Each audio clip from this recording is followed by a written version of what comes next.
would say that there is destabilizing efforts to pretend in any way that we're going to confront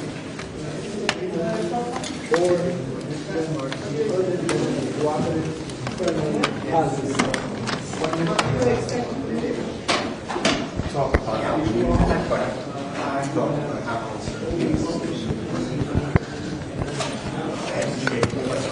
as the United States has had from day one.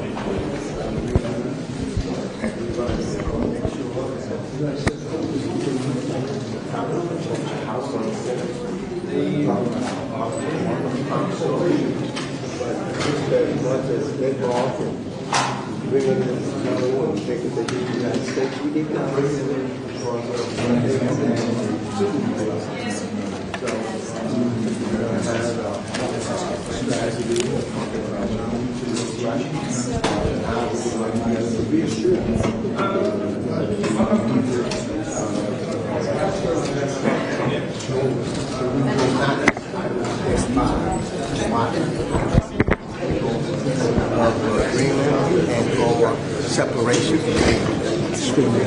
And on the other side of this meeting, what can you do when you return back to the States? Well, I think that there's a number of things that we're doing. There's a number of issues. Of course, dealing with tariffs also.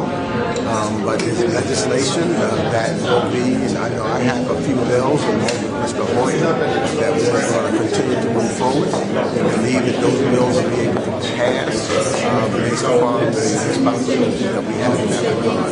So we're going to continue to introduce those bills and to make sure that we're speaking loudly as a separate but equal branch of government. And will Trump listen to that? I think that this is why we're here in a bipartisan and both a Senate and House delegation, so that the President hears loudly and clearly where the American people stand.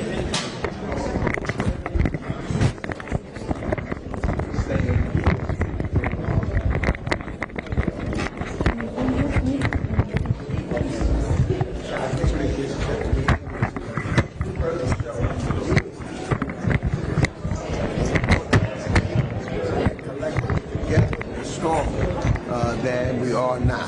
And I think that the messages we're starting to see, as I said, when you have 75% of the American people who agrees, and that speaks well because the American people ultimately are the ones that will stand and make a difference with this president. But it doesn't seem to impress the president that the people outvote the Danish implementers. Elections are about to happen.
Support, complete support for the sovereignty and right of self-determination of Greenland. We're here to reassert our appreciation for the role Denmark plays in our national security. We want to stand up and make a stronger, not a weaker NATO. So this is just an expression by a bipartisan group of members of Congress that we appreciate Denmark. We need Denmark, and we support a continuation of our cooperative relationship. But if the president is set on buying or occupying Greenland, what can you do Well, part of what we're doing is showing there's a lot of America that doesn't agree with that. Also, we're an independent branch of government, so we can take actions on our own, and we've got to get our colleagues in Congress to be reminded of how tremendous our relationship is with Denmark. Good luck.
Det er vel fint nok, når jeg står sådan her igen? Jo, så længe du bare, det kommer an på, hvor de står. Altså, hvis de står derovre, så skal du tilbage, så skal du trække det træk. Ja, du kommer lidt med i det billede, men altså, det er svært at undgå.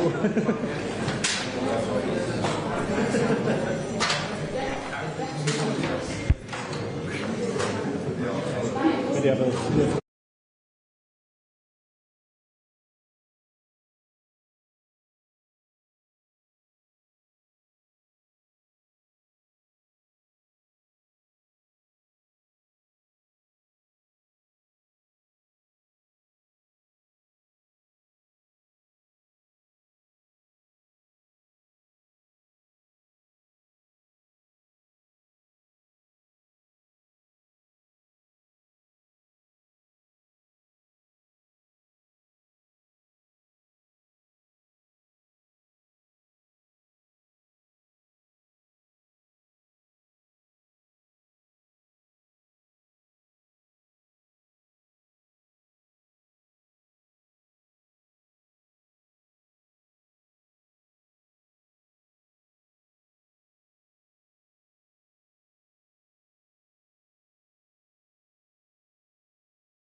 Thank you.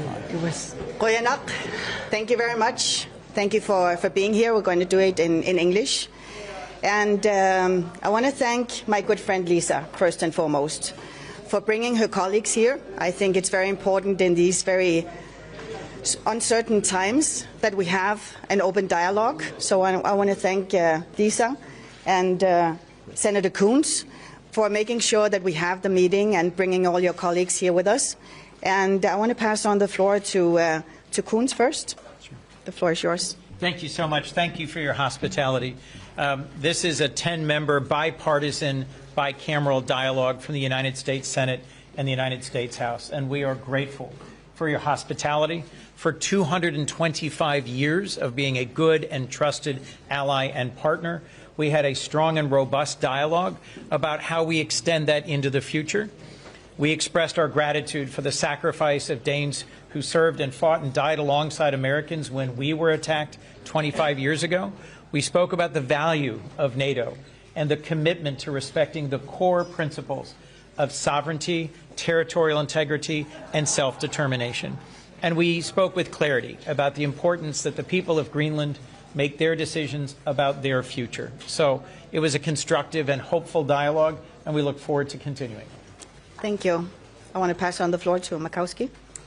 Thank you. Thank you for your continued friendship, your leadership, and to my friend and the leader of our delegation, Senator Coons, thank you for leading such a strong bipartisan and, as you point out, bicameral delegation. I think that that's important. I think it's important that it be recognized that when it comes to matters of relationships with our friends, with our allies, as we have here in Denmark, as we have in Greenland, that it is not a subject of Republicans versus Democrats. It is a recognition, again, of a strong and a continuing relationship over decades.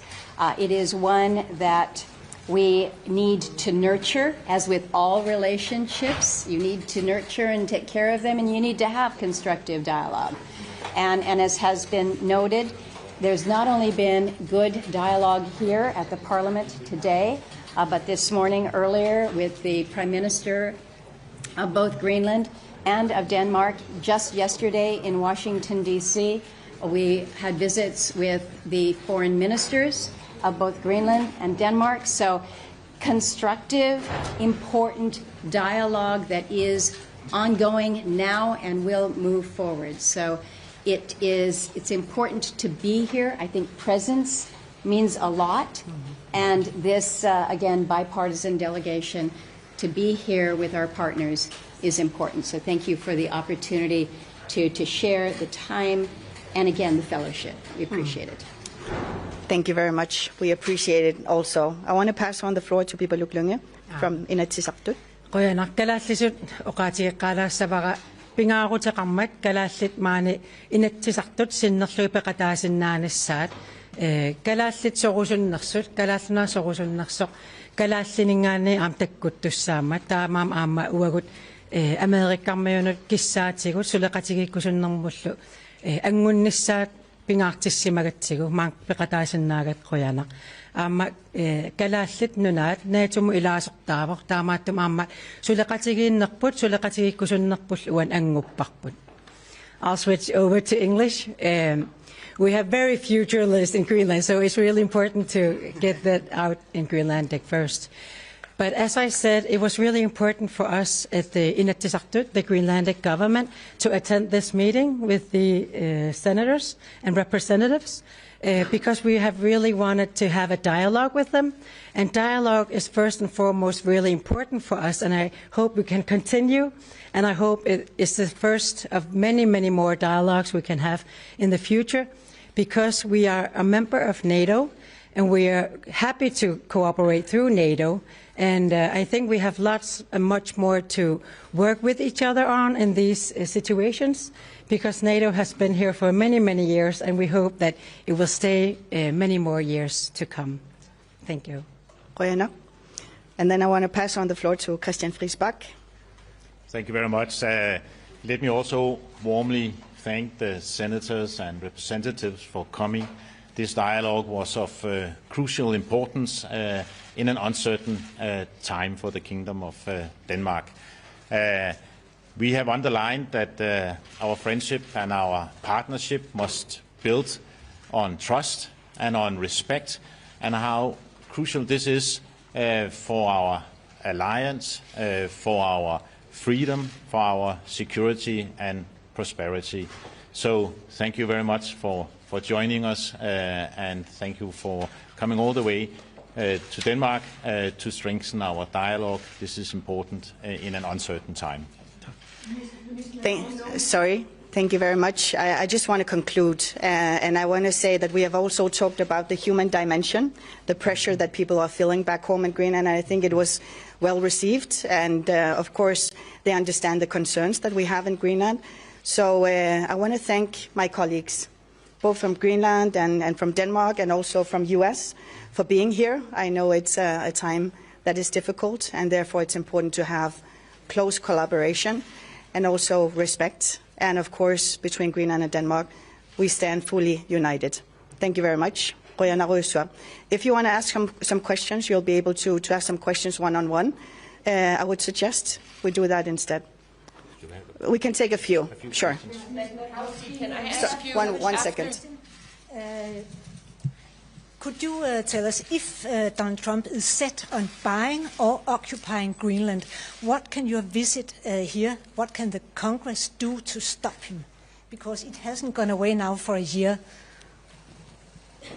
I think it's an important message for the people of the Kingdom of Denmark to understand. And I don't want to go into a basic civics lesson here, but we have three separate but equal branches in the United States. The executive, the presidency is clearly one, and you're hearing from the executive branch. The Congress also has a role. The Congress has a role, certainly when it comes to spending authorities. The Congress has a role in basically helping to facilitate the message that comes from our constituents to be reflected in whether it's legislation or appropriations or actions or measures that can indicate, again, the will of the Congress. And I think it is important to underscore that when you ask the American people whether or not they think it is a good idea for the United States to acquire Greenland, the vast majority, some 75%, will say, we do not think that that is a good idea. This senator from Alaska does not think it is a good idea. And I want to build on the relationship that we have had. As Aya and I penned in an op-ed about a year ago, Greenland needs to be viewed as our ally, not as an asset. And I think that's what you're hearing with this delegation. Thank you very much. I want to make sure that we get the Greenlandic news. So.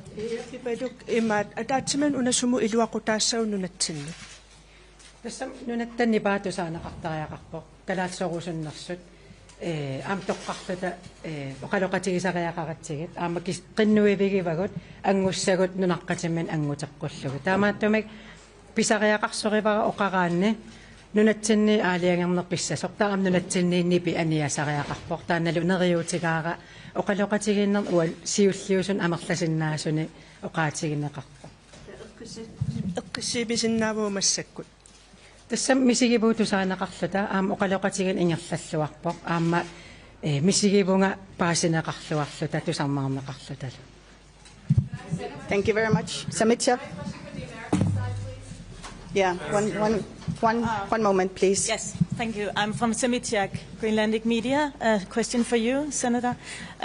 What are your hopes in terms of being able to influence the president to drop his ambition to take over Greenland? What can you do? I think I shared a bit of that response in the previous question here.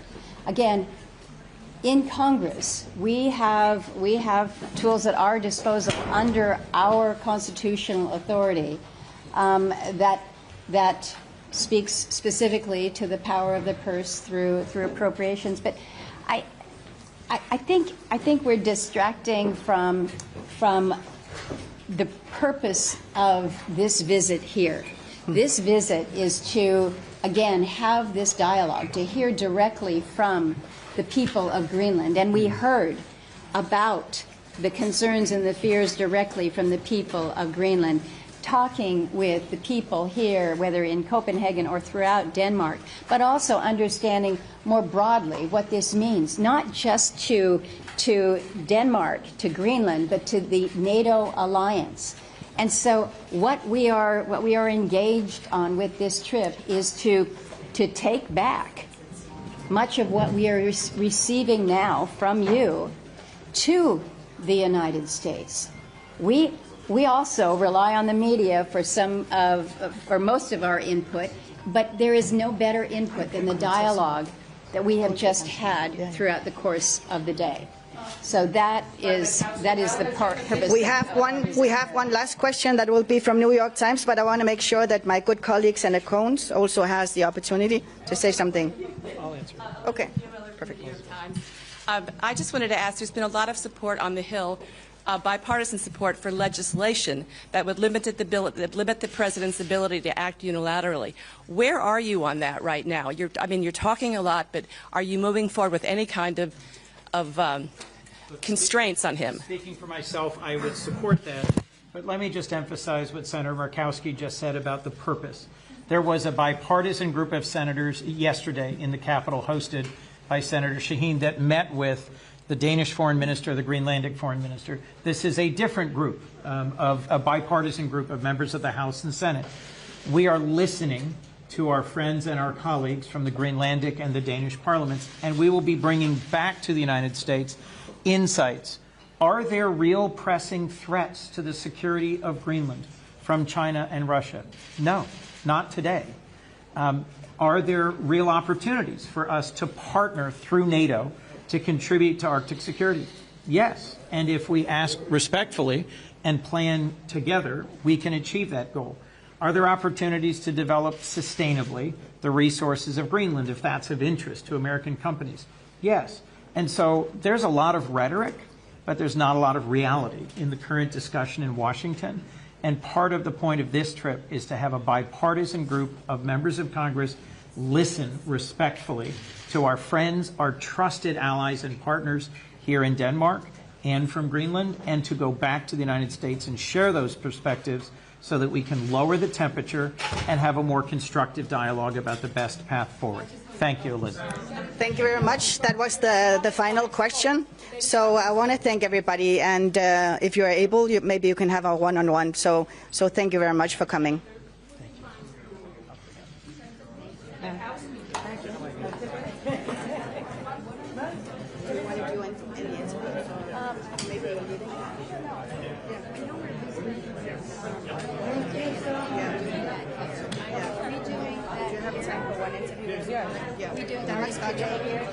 Vil du lave med Murkowski? Yeah, I don't. Do we want this? We can. It would be that. We're just going to ask over there. That's security people over there. They will know.